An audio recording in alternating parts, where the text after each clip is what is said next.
आज हम डिस्कस करेंगे रेटिनॉल को थोड़ी और डिटेल के अंदर। ऑलरेडी भी हमने कुछ रेटिनॉल के ऊपर एपिसोड अपलोड कर दी थी। आज फिर हम डिस्कस करेंगे रेटिनॉल को बिकॉज ऑफ इट्स हाइप और बिकॉज ऑफ के लोग इसको कितना जानना चाहते हैं and because of lot of questions we getting about retinol. Hello everyone, अस्सलाम वालेकुम, this is doctor Amna Usman. You are watching my YouTube channel. If you're loving our content, please consider subscribing it. I'm running a chain of aesthetic clinic in Twin Cities of Pakistan with all sort of skin, hair, nail diseases and issues and treatments. Along with that, also we deal with all sort of aesthetic treatments, everything under one roof. अगर आप किसी भी सिलसिले में हमें दिखाना चाहते हैं, आप हमें क्लिनिक्स पे विजिट कर सकते हैं। इसके साथ ही साथ हमारे पास ग्लोबल ऑनलाइन कंसल्टेशन प्लेटफॉर्म भी है। सो रेटिनॉल क्या है, उसकी क्या फ़वाइद हैं, उसके क्या डूज एंड डोंट्स हैं, उसको कितने परसेंटेज में यूज करना चाहिए, उसके केयर फैक्टर्स क्या हैं, कैसे काम करता है, OTC प्रोडक्ट यूज करना चाहिए या प्रिस्क्रिप्शन प्रोडक्ट, ये सब कुछ डिटेल में आज इस एपिसोड के अंदर। बेसिकली रेटिनॉल क्या है, वो किन पर्पसेस के लिए यूज होता है, वो हम ऑलरेडी एक एपिसोड में डिस्कस कर चुके हैं। The link is given here. Now the question arises कि आपको OTC यूज करना है या आपको प्रिस्क्रिप्शन प्रोडक्ट यूज करना है। OTC stands for over the counter product. Over the counter का मतलब ये है कि जो आप जनरली अपने मॉल्स में जाएं, अपने स्टोर्स में जाएं, फार्मेसीज में जाएं और आप खुद अपनी चॉइस से खरीद सकें। और प्रिस्क्रिप्शन प्रोडक्ट क्या है कि डॉक्टर लिख के देगा तब आपको मिलेगा। दोनों में क्या फर्क है? आमतौर पे OTC प्रोडक्ट वो होता है और वो इसलिए बनाया जाता है कि आमतौर पे जो लोग खुद खरीद सकें और वो सेफर हो टू यूज और कोई उसकी प्रॉब्लम्स ना आए और उसके कुछ साइड इफेक्ट्स बेयर ना करने पड़े किसी क्लाइंट को या किसी यूजर को, तो उसको OTC प्रोडक्ट कहते हैं। और OTC के ऊपर कोई लॉज नहीं है, आप जनरली भी जाकर खुद भी खरीद सकते हैं, खुद भी अप्लाई कर सकते हैं by your own general knowledge. Prescription product is a bit intense product और वो डॉक्टर आपके टारगेटेड प्रॉब्लम्स को डील करने के लिए करता है, लिख के देता है। It can be a little quick in actions, it can have a lot more percentages of retinol in it, लेकिन ऑब्वियसली वो प्रिस्क्रिप्शन प्रोडक्ट है और वो डॉक्टर के लिखने से ही आपको मिलेगा। दोनों में फर्क क्या है? जनरली कोई खास फर्क नहीं है।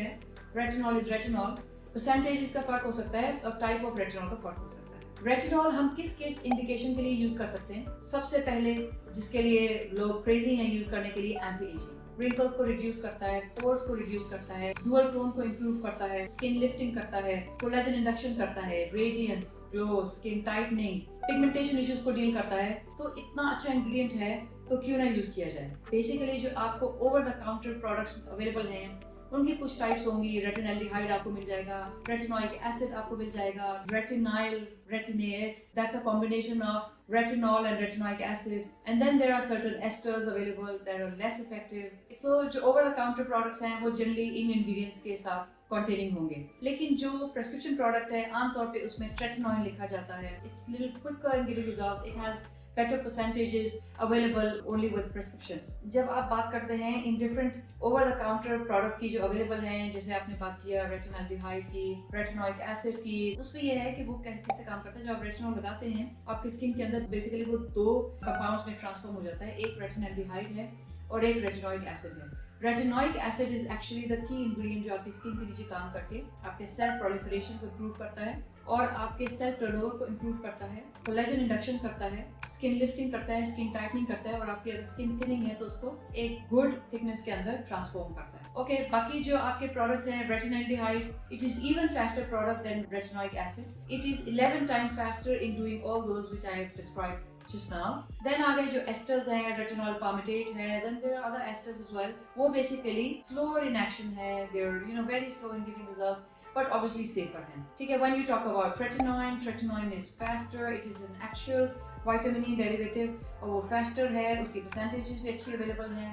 Having said that, अगर आप OTC product use करते हैं तो आपको क्या percentages use करनी चाहिए? So I recommend starting from 0.25% going, you can go up to 2.5%. Depending on your skin type, depending on your skin tolerance, depending on your skin sensitivity, depending on your routines. शुरू में आप slowly आप अपना routine बना सकते हैं। You can start application, आप 1 या 2 drops ले सकते हैं। You can start applying alternate night or twice weekly जैसे आपकी skin की tolerance है और फिर आप उसको build कर सकते हैं।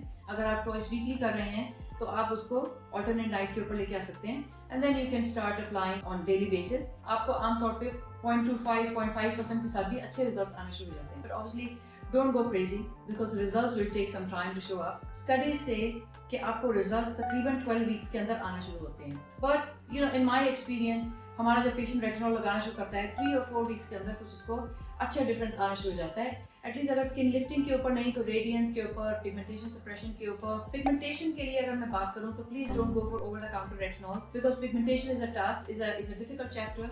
उसके अंदर कुछ एक प्रॉपर आपका मुआयना होना चाहिए, एक प्रॉपर डॉक्टर का ओपिनियन होना चाहिए। Don't go with over the counter usage of retinoic acid और ट्रेटिनॉइड और एनी सॉर्ट ऑफ रेटिनॉल।